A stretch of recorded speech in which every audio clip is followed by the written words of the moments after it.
C'est fou, depuis que je suis en train de nettoyer mon blog, puis toutes les photos, puis toutes les vidéos que j'ai fait, je réécoute, je recopie, je corrige, puis je m'aperçois que depuis le début, mon intention, c'était de publier tout ça jusqu'à la fin. Et c'est ce que je suis en train de faire depuis que ça a commencé. Mais sur mon parcours, je m'aperçois que ça dérange beaucoup de monde, des gens que je connais, des gens que je connais pas, puis qui me reprochent ça.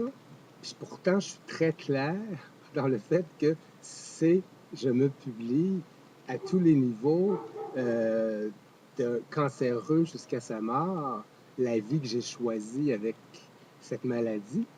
Puis quand j'ai été reçu pour la première fois, qu'elle avait fait tellement de vagues en France par cette dame, parce qu'elle me recevait pour aller m'éteindre dans son lit, puis pourquoi que je suis parti? Ben, il y a plusieurs raisons, mais pourquoi la raison que j'ai saisie pour pouvoir partir de là, c'est qu'elle m'avait dit que c'était terminé pour moi de filmer, qu'elle avait construit toute sa vie, une vie dans l'intimité, puis qu'elle ne voulait pas que ça soit affiché partout. Alors, mais je lui ai dit, c'est là que je lui ai dit à ce moment-là, mais voyons donc, c'est toute mon idée. Mais j'étais heureux parce que ça me donnait l'occasion de pouvoir partir sans faire trop de vagues. Alors, je suis parti. Alors maintenant, hier, j'ai mis ça sur un de mes blogs, Don Miguel Ruiz, celui qui a écrit les quatre accords Toltec, et le cinquième maintenant, le cinquième accord Toltec est le doute, qui est le meilleur. Il faut toujours douter que ça, tout ça, c'est de l'illusion. C'est rare que je vais mentionner les gens parce que je suis dans le je suis, moi. Je ne suis pas dans les chercher, les trucs à l'extérieur. Je publie moi-même. J'essaie que la connexion que j'ai soit toujours présente, nouvelle, qui vienne de l'Esprit Saint. Mais là, c'est parce que c'est exactement le point, parce qu'il dit la même chose exactement que moi.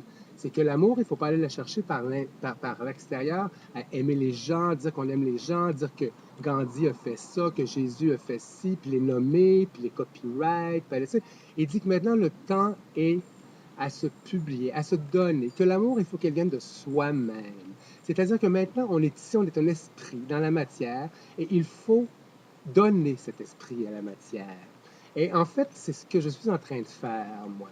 Pour l'ego dans la matière, ça semble prétentieux, narcissique, bon, allez tous les chercher, tous les termes que vous voulez, égocentrique, tout ça. C'est le contraire.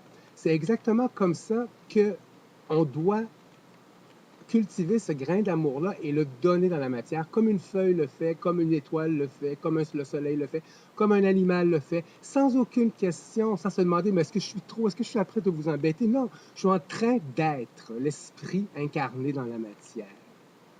Alors, c'est ça que je voulais vous dire aujourd'hui. Puis que je continue, puis en faisant ce grand ménage-là, je m'aperçois que finalement, je suis impeccable dans mon cheminement. Je continue, c'est juste que on dirait que les gens c'est une bonne idée au début, mais quand ça dure longtemps, ça devient moins une bonne idée. Pourtant, d'une pensée archiviste, ce que je retrouve, ce que j'ai fait depuis mon diagnostic, puis si j'avais eu un ordinateur, j'aurais commencé, j'aurais filmé avant, quand j'étais très malade, tout ça. Puis c'est extraordinaire de me voir l'évolution et surtout de voir quand je me relis que je reste exactement impeccable, intègre à moi-même, que chaque mot que j'ai diffusé, chaque image est tout à fait entièrement vrai jusqu'à maintenant. Alors, je vous souhaite une bonne journée.